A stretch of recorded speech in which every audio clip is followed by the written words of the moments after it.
बिहार में सम्राट चौधरी को एक बार फिर से चुनौती दी गई है। उनके अधिकारी और पुलिस को एक बार फिर से बंधक बनाया गया है, सड़कों पर दौड़ा दौड़ा कर पीटा गया है और अब सम्राट चौधरी का एक्शन हो रहा है। लेकिन बिहार में लगातार सम्राट चौधरी की पुलिस और उनके अधिकारी जो है वो पिट रहे हैं और एक बार फिर से जोरदार पिटाई हुई है। नमस्कार, मैं विकास सिंह राजपूत और आप देख रहे हैं देशवारिज। जी हाँ, बिल्कुल सही सुना आपने। पहले आप इन तमाम तस्वीरों को देखिए कि किस तरीके से ग्रामीणों का गुस्सा फूटा है, किस तरीके से ग्रामीण जो है वो उग्र हो गए हैं और उग्र होकर सीधा पुलिस पर हमला किए हैं, अधिकारियों पर हमला किए हैं और जमकर पिटाई कर रहे हैं।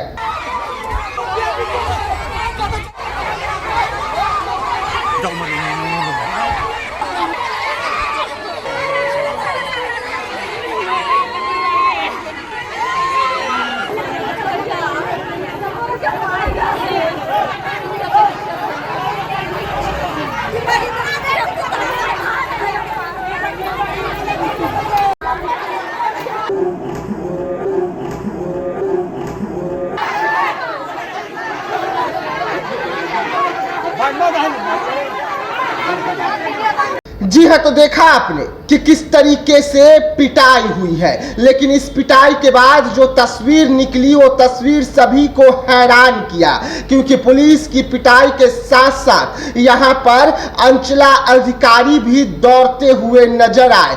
अंचला अधिकारी भी अपने जान बचाकर भागते हुए नजर आए और अभिषेक आनंद जो है जान बचाकर अपने गाड़ी में सवार होकर भाग गए। लेकिन कमिश्नर रत्नाकर झा की जमकर पिटाई हुई है। उसके बाद पूरा माहौल खराब होता है। क्या कुछ ग्रामीण कह रहे हैं, पहले आप उनके इस पूरे बयान को सुने कि माहौल कैसे खराब हुआ। जमीन मेरा था सब दिन से, ठीक है। वो केस चल रहा था कोर्ट में। हम 2-3 बार डिग्री हो गया, मालिक वाला जमीन था, हमको दिया था मालिक दान में, ठीक है। तो वो जमीन जो है वो पार्टी केस कर दिया हम पे। हम लोग हजाम जात का है, गरीब आदमी है और केस कर दिया जमीन पे। हमारे पास हर कागज था। ये सारा थाना वाना मैनेज करके कोर्ट कचहरी कोर्ट जज साहब को पैसा भर के डिग्री ले लिया। हम लोग पैसा में मजबूर हो गए तो हम बीच में पीछे हो गए थोड़ा, तो डिग्री दे दिया। सब कुछ मेरे पास रहते हुए भी सबको मैनेज करके आया, हमला बोल दिया सीधे घर पे, सारा प्रशासन लेके। मेरा पिताजी दवाई खाने गया, घर में इतने में उसका 4 बेटा और महेंद्र यादव सब मिलके आग लगा दिया मेरे पिताजी। मेरे पिताजी घर में गए थे दवाई पीने, हम लोग सब बाहर में, थाना बाहर में था, ताबे में पीछे से खुला था, पीछे से घुस के इधर इसको मटिया तेल ठीक है आग लगा दिया और फरार हो गया। तब ये बात बचाओ बोला, तब हम लोग आए तो बुझाया। कौन सब ये घटना किया, क्या लगता है? महेंद्र यादव, उसका 4 बेटा प्लस उसे यादव, उसे साव। आपका क्या नाम है? मेरा बलराम ठाकुर नाम है। आपके पिताजी का नाम? राजेंद्र ठाकुर। उम्र कितनी रही होगी? 60 से 65 साल की।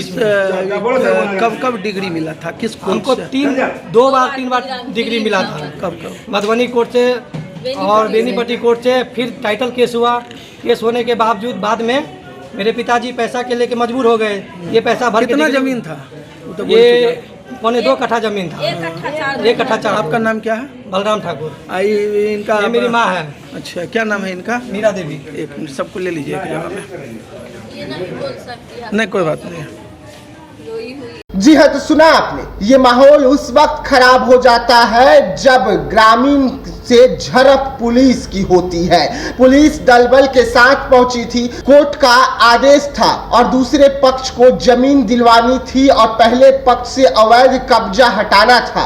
लेकिन इसी चीज को कराने के लिए अंचला अधिकारी और तैनात किए गए कमिश्नर रत्नाकर झा और रत्नाकर झा के साथ साथ पुलिस बल पहुंची थी। लेकिन वहां पर एक बुजुर्ग व्यक्ति अपने आप को आग के हवाले कर लेता है। उसके बाद ग्रामीणों का गुस्सा फूटता है। पुलिस और कमिश्नर रत्नाकर झा को जमकर पिटाई होती है, बंधक बनाया जाता है, जो सूत्र जानकारी दे रहे हैं। लेकिन तस्वीर भी सामने आ गई है। उसके बाद अधिकारियों का बयान आया है। क्या कुछ कह रहे हैं अधिकारी, आप उनके इस बयान को सुने। इस पर जो है आज दखल दिहानी कराने के दौरान एक व्यक्ति के द्वारा आत्मदाह, हालांकि इस पर भी संदेह है कि आत्मदाह किया गया, उनका आरोप है कि आग लगाया गया। इसमें अब तक क्या रिपोर्ट है और गांव की विधि व्यवस्था कैसी है? आज जो है अधवारी गांव बेनीपट्टी थाना अंतर्गत एक दखल दिहानी था, जिसमें न्यायालय के आदेशानुसार सिविल साइड से सीओ साहब, पुलिस साइड से एडिशनल SHO, पुलिस लाइन से 30 पुलिस बल एवं पदाधिकारी, 35 बल एवं पदाधिकारी, दंडाधिकारी और साथ में कोर्ट के कर्मी भी यहाँ पर उपस्थित थे और दखल देहानी का आदेश था। उसके बाद जो है राजिंदर ठाकुर, जिनके घर को खाली कराना था, तो वहाँ पर दल बल के साथ शांतिपूर्ण तरीके से दखल देहानी कराया जा रहा था। उसी बीच घर वालों का जो आरोप है कि राजिंदर ठाकुर के द्वारा जो दूसरा पक्ष है उसको आग लगा दिया गया और उसमें जैसे ही वो घर से शरीर में दाह या फिर आग लगवाते हुए बाहर निकले तो गांव के लोग एवं पुलिस वाले ने मिल करके उस व्यक्ति की आग बुझाई और तुरंत उसको पुलिस वाहन में अपना ले करके इंजर्ड पीड़ित व्यक्ति को सदर अस्पताल अनुमंडलीय अस्पताल बेनीपट्टी में एडमिट कराया गया। वहां से अभी तत्काल में इलाज हेतु उनको रेफर कर दिया गया है मधुबनी सदर अस्पताल में। और जो घटना की सूचना मिलते ही हमारे द्वारा SDPO बेनीपट्टी एवं SDO बेनीपट्टी दोनों घटनास्थल पर पहुंचते हैं, घटनास्थल की मुआयना करते हैं। अभी गांव में स्थिति सामान्य है और किसी भी तरीके की विधि व्यवस्था की समस्या नहीं है। अभी जो व्यक्ति जिनके शरीर में आग लग गई थी उनको इलाज हेतु सदर अस्पताल मधुबनी भेजा गया है। वहां पर विधिवत तरीके से पूरा इलाज चल रही है और जो भी इस परिस्थिति में एक कोर्ट के कर्मी को भी गांव के लोगों के द्वारा मारपीट की घटना का संज्ञान मिला है, तो इसमें जो भी विधि सम्मत कार्रवाई होगी उसको की जाएगी और अभी गांव में स्थिति पूर्ण तरीके से सामान्य है। साथ में हमारी दल बल यहाँ पर उपस्थित रहेगी। गाँव में फिलहाल प्रशासन कैंप करेगी और पीड़ित परिवार का जिस पर आरोप है उस पर प्रशासन क्या कुछ एक्शन ले रही है? पीड़ित परिवार के द्वारा ऐसा कोई प्रशासन का आरोप नहीं है कि पीड़ित परिवार के द्वारा प्रशासन पे हमला किया गया। वो गांव के द्वारा कुछ लोग हैं वो चिन्हित कर लिया जाएगा, पीड़ित परिवार के द्वारा ऐसा कुछ नहीं किया गया। जिन लोगों पर पीड़ित परिवार का आरोप है कि आग लगाया है उन लोगों पर क्या एक्शन? जैसा अभी वो अनुसंधान का विषय है, हम लोग जैसा ही जो उचित कार्रवाई होगा विधि सम्मत कार्रवाई हम लोग करेंगे। इन सवाल ये है कि प्रशासन की मौजूदगी में वो व्यक्ति आग लगा सकते हैं, क्योंकि वहाँ पे पुलिस के लोग भी दिखाई दे रहे थे। पुलिस के लोग हम लोग सभी लोग जो है हम लोग देख रहे हैं, जो वीडियो है हम लोग के पास फुटेज है उसका भी मुआयना कर रहे हैं। पुलिस ही ने जा करके उस व्यक्ति की आग बुझाई है, साथ में गांव वालों भी थे।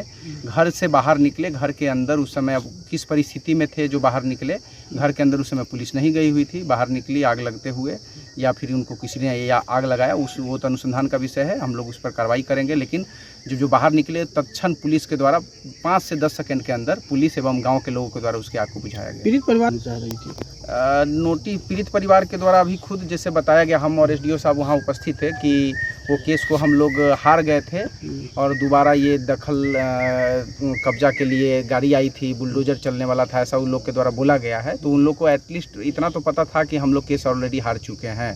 तो जो नोटिस तामिला वाली बात है वो जांच का विषय है कि, लेकिन ऐसा होना नहीं चाहिए। जी हाँ, तो सुना आपने, ये अधिकारी का बयान है और ये घटना मधुबनी की बेनीपट्टी से निकलकर सामने आ रही है, जहां पर ग्रामीण उग्र हो गए। ग्रामीणों का गुस्सा फूटा और गुस्सा फूटते ही अधिकारी और पुलिस बल जो है वो हत्थे चढ़े। तो ऐसी तमाम खबरों को लेकर रहिएगा देशवा न्यूज के साथ, दीजिएगा इजाजत। धन्यवाद।